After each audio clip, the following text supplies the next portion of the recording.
Welcome sa Recap Tube. May bagong manhwa tayong recap pinamagatang reincarnated as a genius prodigy of a prestigious family. Ang kwento ito, sa isang may ambisyon at matapang na kabalyero ang nakatakdang mamatay sa larangan ng digmaan. Dati, naniniwala siya na ang mga tulad niya, na may talento na umusbong at lumalaban sa digmaan, ay makakagawa ng bagong simula. Sa bagong buhay na ito, naisip niyang makakabuo siya ng pamilya, na matagal na niyang pinapangarap. Pero sa kalungkutan, ang lahat ng ito ay naging isang ilusyon lamang. Ang kabalyerong nakaluhod sa atin ngayon ay walang iba kundi si Eric mula sa Draenic Empire. Ang pangunahing tauhan ng kwentong ito, ang huling kalaban niya ay si Duke Theron, isang mahusay na kabalyero mula sa Althan Empire at isa sa 6 na Hexa-class knights. Alam ni Eric ang bigat ng hamon na dala nito, lalo na't naranasan na niya ang matinding presyon ng Black Wave. Pagkatapos ng isang araw sa larangan ng digmaan, namangha si Duke Theron na kahit alam ni Eric na isa siyang Hexa-class knight, patuloy pa rin itong lumaban. Sinasabi niya na sayang naman na mapuputol ang pag-unlad ng ganitong talento, pero si Eric ay hindi sumusuko, mabilis niyang sinasagupa ang laban, ipinapakita na siya ay ipinanganak sa digmaan at dito siya mamamatay. Nagsimula silang maglakad patungo sa isa't isa, at ang kanilang aura ay nagdulot ng kaguluhan sa paligid. Napansin ni Duke Theron na kahit gaano pa katapang si Eric, may bahid pa rin ng pagsisisi sa kanyang mga mata. Patuloy siyang nagsasalita tungkol sa potensyal ni Eric bilang isang matinding kalaban sa hinaharap, subalit bigla siyang nag-charge ng enerhiya sa kanyang espada at inatake si Eric. Umaasang kapag nagkaroon siya ng bagong buhay, may iwan niya ang kanyang mga pagsisisi. Habang sinasalubong ang atake, ikinwento ni Eric na ang digmaan sa pagitan ng Draenic Empire at Althan Empire ay tumagal ng maraming taon.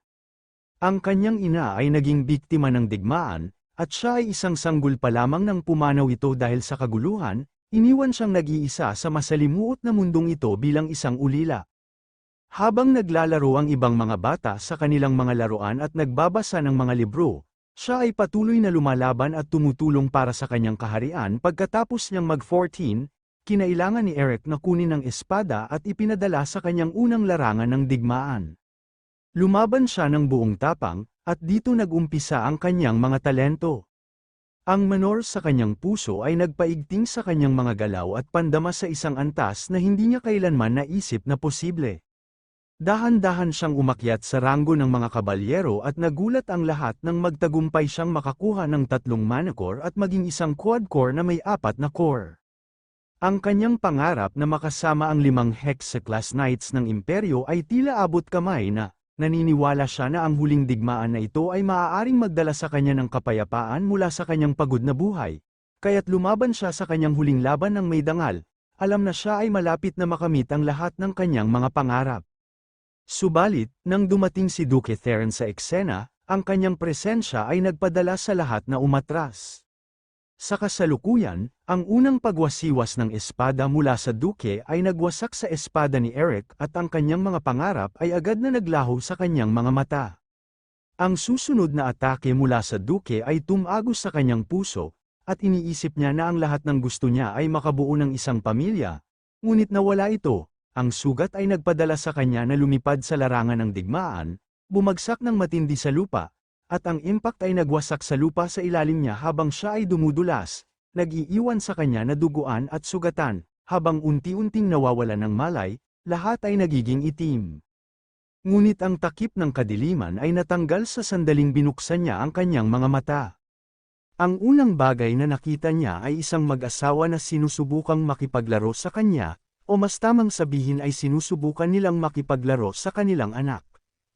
Agad na nalilito si Ardred nang marinig niyang tinatawag siya bilang kanilang anak. Ang kanyang ama ay mabilis na bumuhat sa kanya at may malaking ngiti sa kanyang mukha, tinawag siyang Dane. Sinabi ng kanyang ama na dapat siyang maging isang mahusay na spearman at sundan ang yapak ng kanyang ama.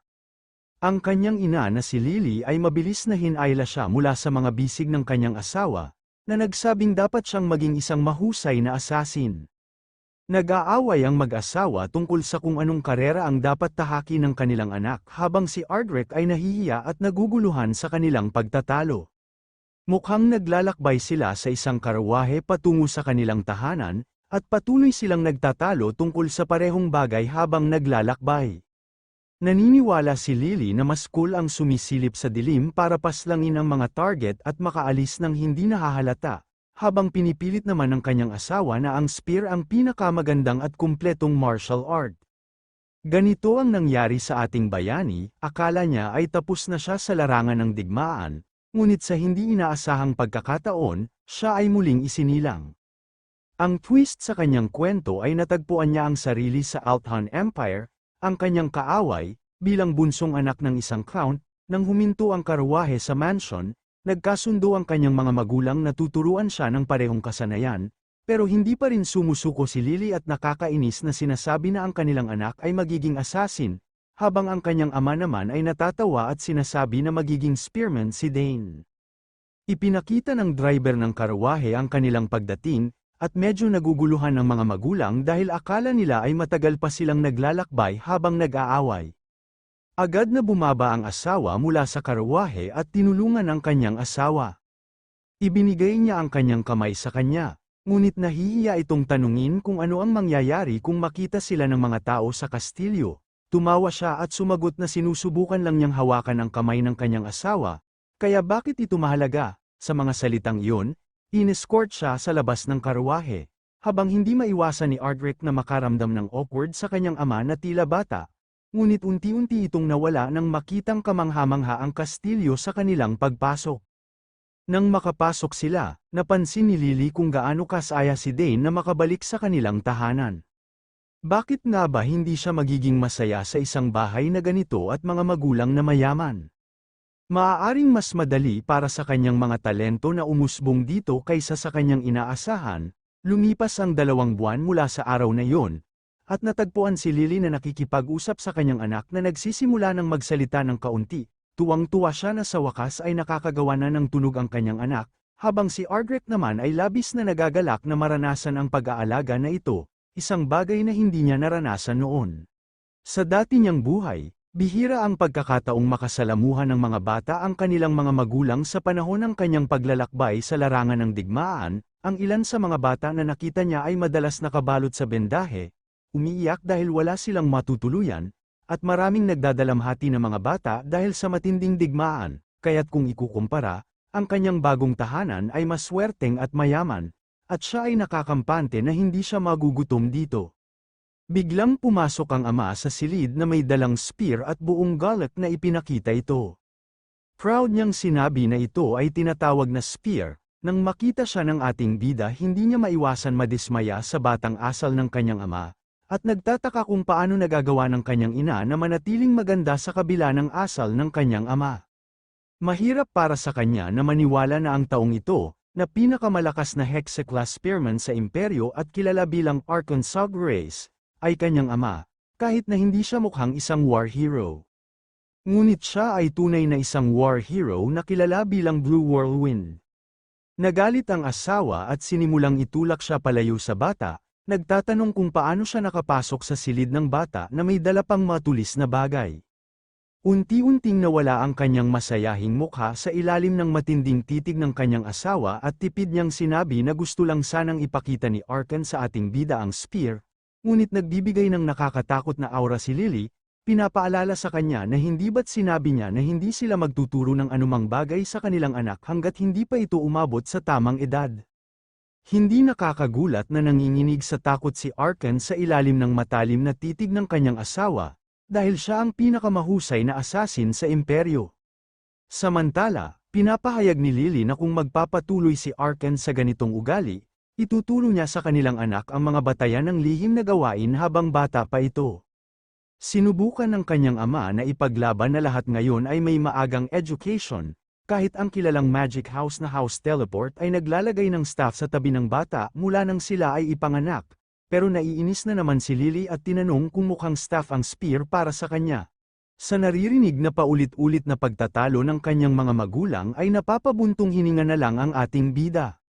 Sa kabila ng pagtatalo ng kanyang magulang, naisip ng ating bida, ang dahilan kung bakit binibigyan ng labis na halaga ng kanyang mga magulang ang kanyang hinaharap ay dahil sa kanyang 2 nakatatandang kapatid na babae na pumili ng mga karera na walang kinalaman sa spear fighting o assassination. Nang dumating ang tanghalian, nakita ang kanyang dalawang kapatid na babae na naglalaro kasama ang kanilang nakababatang kapatid, na nagpapangiti sa kanya. Isa sa mga kapatid na babae, si Arabella, ay tumatawa at sinasabi na mas cute siya ngayon na may mga nakapulong na pisngi. Nagsasalaysay ang ating bida tungkol kay Arabella at sinasabi na dahil sa kanyang talento sa magic, nasa landas na siya ng pagiging mage mula pa noong bata pa. Sa edad na 12, isa na siyang 3-chain class mage, at dahil ang pinakamataas na antas para sa isang mage ay 9 na chains, nangangahulugan nito na siya ay isang henyo na nakapagpasa na sa entry level. Tinanong ni Arabella ang ating bida kung nais ba niyang matutong mag-magic kasama siya mamaya, sinabing nababagot na siyang mag-aral ng mag-isa araw-araw at masaya siyang turuan ang kanyang kapatid ng ilang bagay. Habang puno ng enerhiya si Arabella, kabaligtaran naman si Claire na nervyoso at mahiyain. Mababa ang kanyang tinig at maingat na sinasabi na maaari niyang ituro ang summoning, dahil ito ay isang kapaki-pakinabang na trick na dapat mayroon ka. Tulad ni Arabella, si Claire ay isang talentadong babae na mahusay sa summoning, nakagawa siya ng kanyang unang summon sa edad na 7 at ngayon ay kaya na niyang hawakan ang dalawang summon ng sabay. Pagkatapos, nagbibiro si Arabella at pinapahawak kay Claire si ating bida, na sinasabi na masyado siyang malambot. Pero si Claire ay tila nag-aalangan na hawakan siya, hindi sigurado kung dapat ba. Habang kumikilos ng cute ang ating bida, napansin niyang akala niya dati ay hindi siya gusto ni Claire, ngunit na-realize niyang nagseselos lang ito dahil siya na ang bunso at kumukuha ng lahat ng atensyon. Sa huli, iniabot ni Claire ang kanyang kamay at marahang hinawakan ang ilong ng ating bida, labis siyang natuwa at sinabing ang lambot niya talaga. Hinawakan niya ulit ito at nangakong tuturuan siya ng lahat ng alam niya kapag lumaki na siya. Pakiramdam ng ating bida ay nakaka-overwhelm na gusto ng lahat na ituro ang kanilang mga kasanayan sa kanya. Ang kanyang ama ay isang Hexa-class spearman, ang kanyang ina ay isang retiradong assassin, ang kanyang ate ay isang henyo sa mahika, at si Claire naman ay isang napakagaling na summoner. Ang pamilyang Suggrace ay isang perpektong halimbawa ng marangal na pamilya. Ang ideal na pamilya na matagal na niyang inaasam, naisip niya kung may dahilan pa ba para maghiganti sa kanyang bagong buhay. Oo, ang kanyang pagkamatay ay masaklap, ngunit ang lugar na iyon ay isang larangan ng digmaan. Nakakatawang isipin na maghiganti sa isang taong talagang tinalo siya ng patas. Habang nagtatalo ang buong pamilya tungkol sa kung aling kasanayan ang pinakamabuti para sa ating bida, natuwa siya sa init ng kanilang usapan. Napangiti siya dahil ito ang klaseng pamilya na kanyang pinapangarap noon, pero nang magsimula ng uminit ang kanilang pagtatalo, nagsimula siyang magduda kung ganito nga ba ang isang maayos at mapayapang pamilya. Matapos ang eksena ng pagtatalo ng pamilya ng ating bida, ipinapalam sa atin ang kwento ang tungkol sa isang espesyal na seremonya na umiiral sa bahay ng Suggrace, na kilala bilang ang choosing ceremony. Kapag ang isang bata ay ipinanganak sa pamilya Suggrace at tumuntong na ng 1 taon, iba't ibang bagay ang inilalagay sa harap nila sa isang mesa, at sinusubukan ng mga tao na hulaan ang hinaharap ng bata batay sa bagay na kanilang pipiliin. Ngayong 1 taon na ang ating bida, oras na niya upang piliin ang kanyang magiging kasanayan. Ang mga bisitang nagtipon ay nag-uusap-usap. Binabanggit na ang mga nakakatandang kapatid na dalaga ng ating bida ay naging isang mage at summoner, at iniisip nila kung ano ang pipiliin ng ating bida. Nagpasya silang pumunta sa hall ng seremonya upang malaman ang kanyang pipiliin. Pagdating ng mga bisita sa maluwang na bulwagan, nakita nila ang ating bida na nakaupo malapit sa 4 na magkakaibang bagay, na bawat isa ay kumakatawan sa isang kasanayan. Habang nagtitipon ang mga tao sa paligid ng mesa kung saan nakaupo ang ating bida, sinabi ng kanyang ina na piliin lamang niya ang bagay na gusto niya. Ngunit mukhang hindi sigurado ang ating bida kung ano ang pipiliin sa mga ito. Sinulyapan siya ng kanyang ama na umaasang pipiliin niya ang spear, ang kanyang ama ay nakangiti, iniisip na maaakit ang ating bida sa Dragon Tail Spear. Ang spear na ito ay gawa sa bihirang dukran, at kapag nilagyan ng mana, nagiging kasing talas at bigat ito ayon sa dami ng mana na ibinigay ng gumagamit. Sa kabilang banda, masaya at proud naman ang kanyang ina habang iniisip na masyadong gwapo ang ating bida para maging isang assassin, ngunit tiyak siyang pipiliin ito ang dagger. Ang dagger na ito ay hindi simpleng kutsilyo, tinatawag itong Nighthorn at gawa sa Aethyl Ore, na kayang maglaman ng lahat ng elemento sa mundo at makapag-imbak ng iba't ibang lason. Katulad ng kanilang mga magulang, kumpiyansa ang kapatid ng ating bida na magiging mahusay itong mage at pipiliin ang pouch upang ipagpatuloy ang pamana ng mga mages. Ang pouch na ito ay isang espesyal na subspace pouch, na isang bagay na magagamit lamang ng mga mages o ng mga may kakayahan sa magical. Sa kabilang banda, si Claire, na palaging may mahiyaing ekspresyon, ay iniisip kung magagawa ng ating bida na tawagin ang summon. Ang bagay na nasa harapan ni Dan ay isang summon sign, isang kasangkapang ginagamit ng mga summoners upang makatanggap ng code base sa kanilang talento, na nagbibigay daan sa kanila upang tawagin ang kanilang mga summon. Habang ang ating bida ay litong-lito at hindi sigurado kung ano ang pipiliin, naririnig niya ang mga iniisip ng kanyang pamilya. Sa huli, bumantong hininga siya at ginawa ang kanyang huling desisyon. Nagsimula siyang gumapang patungo sa mga bagay, at tumaas ang pananabik ng mga tao habang bumibilis ang kanyang galaw. Tuwa ang nararamdaman ng kanyang mga magulang at mga kapatid habang hinihikayat siya sa kanilang sariling paraan, sinasabi ng kanyang ama na pumili siya ng matibay na bagay, habang hinihimok naman siya ng kanyang ina na pumili ng maikli at matalim. Habang papalapit ang ating bida, isang dilaw na liwanag ang nagsimulang kumislap mula sa lahat ng bagay na nakalatag sa mesa. Walang ideya ang ating bida kung ano ang nangyayari, at ganun din ang kanyang pamilya. Ngunit ang mga tao sa paligid ay natuwa, namangha, at nagulat nang mapagtanto nilang lahat na ang apat na bagay ay nag-react, isang bagay na hindi pa nangyayari kailanman, kaya't hindi nila maiwasang aminin na tila ang ating bida ay isang henyo sa kanyang henerasyon. Samantala, ang ating bida ay nalilito rin sa sitwasyon. Naaalala niyang siya ay isang talentadong sundalo sa larangan ng digmaan, ngunit sa buhay na ito, pakiramdam niya ay nasa ibang antas siya. Si Arabella, na puno ng kuryosidad, ay nagtanong sa kanyang ama kung ano ang dapat nilang gawin, dahil hindi pa ito nangyayari dati. Ngunit pareho silang mukhang nalilito ng kanilang ama at ina, na napagtanto na kailangan nilang turuan siya ng apat na elemento. Siyempre, nagulat ang dalawang kapatid na babae sa balitang yon, habang ang ating bida naman ay masaya bilang sagot. Habang lumilipas ang panahon, matatagpuan natin ang ating mga tauhan sa training hall, kung saan maririnig ang tunog ng mga sandata na nag-uumpugan. Hindi ito iba kundi ang ating bida at ang kanyang ama. Sa nakikita, lumaki na ang ating bida mula nang huli natin siyang makita. Ang kanyang ama, si Arkan, ay nagbigay ng isang malapad na ngiti sa kanyang anak sa kanyang magandang resulta, dahil matagumpay na napahusay ng ating bida ang teknik na itinuro sa kanya dati, nagpasalamat ang siya sa kanyang ama, at nalaman natin na ang ating bida ay 7 taong gulang na. Habang nagkakaroon sila ng masayang tawanan, biglang may lumitaw na isang lalaki sa eksena. Tumingin ang ating bida sa kanya nang may kuryosidad at nakita nating ang lalaki ay may dalang spear.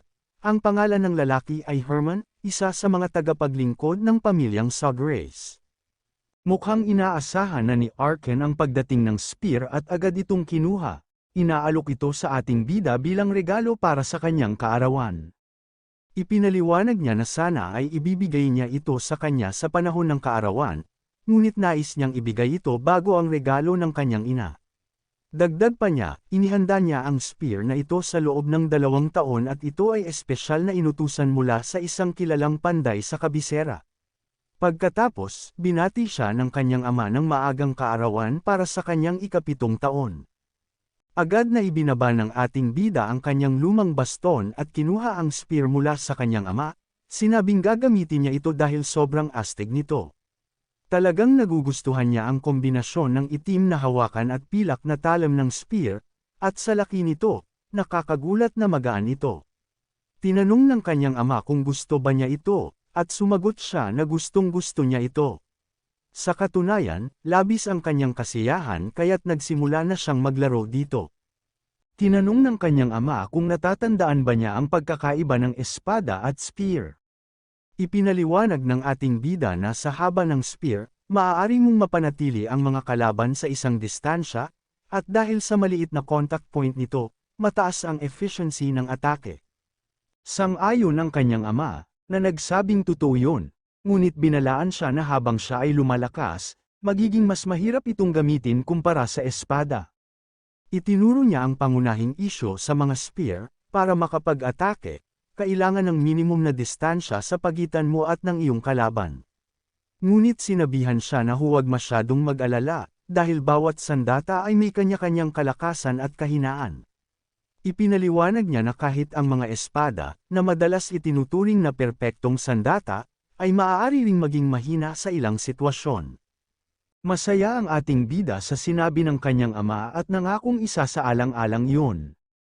Nagsimula ng paikuti ng ama ang spear sa kanyang kamay at inanyayahan ang ating bida na manood upang ipakita ang isang bagay.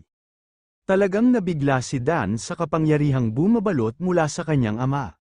Ito ang unang pagkakataon na nasaksihan niya ang nakabibighaning agos ng kapangyarihan mula sa isang hexaclass spearman, at ang enerhiyang magic na inilalabas ng kanyang ama ay labis na nakakabighani.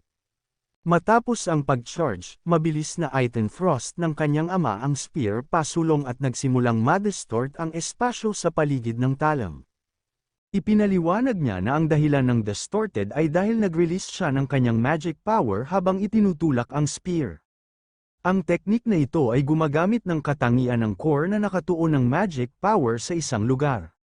Nabanggit ng anak na narinig niya ito mula sa kanyang kapatid at ipinaliwanag na ang mga tao ay maaaring lumagpas sa kanilang pisikal na kakayahan habang tumataas ang bilang ng kanilang mga core, na nangangahulugang maaaring itulak ang kanilang mga limitasyon. Naisip niya kung paano siya may quad core sa kanyang nakaraang buhay at lahat ng kaalamang ito ay mula sa kanyang nakaraang buhay. Samantala, ang kanyang ama ay tumawa habang sinasabi kung gaano kahusay ang pag-aaral ng ating bida, at pinaalala na mayroon na siyang 6 mana core. Siyempre, nagkunwari si Dan na nagulat, ngunit sa loob niya, iniisip niyang kung hindi siya namatay, maaari rin sana siyang magkaroon ng 6 na cores. Pagkatapos, hinihimok siya ng kanyang ama na subukan ang kanyang bagong spear. Si Dan ay medyo nag-aalangan, ngunit sinabihan siya ng kanyang ama na mag-relax, kalimutan ang mga alalahanin, at itulak ang spear. Sang-ayon ang anak at habang hawak ang spear, naaalala niya na sa kanyang nakaraang buhay, wala siyang interes sa mga spear. Matapos niyang matanto ang kanyang talento sa swordsmanship, ginamit niya lamang ang mga spear bilang pangalawang opsyon, ngunit ngayon ay oras na upang subukan ito. Matapos itayo ang kanyang posisyon, isinara niya ang kanyang mga mata habang ang kanyang ama ay nagmumuni-muni kung mayroon siyang magandang porma. Hindi niya maiwasang ngumiti hanggang tainga dahil tumagal ito ng 5 taon upang makuha ang teknik na ito. Ngunit dahil ang kanyang anak ay napakabata pa, nagtataka siya kung magagawa ba ito ng kanyang anak. Ngunit sa sandaling itinulak ng ating bida ang spear, ganap na nabasag ang katotohanan at naiba ang inaasahan ng kanyang ama. Talagang hindi niya inaasahan ang himalang ito, nagsimula siyang sumigaw, nagtatanong sa kanyang anak kung paano niya alam ang lahat ng ito. Pagkatapos na matapos ng ating bida ang teknik, nilapitan siya ng kanyang ama, tumatawa at sinasabing maganda ang kanyang nagawa.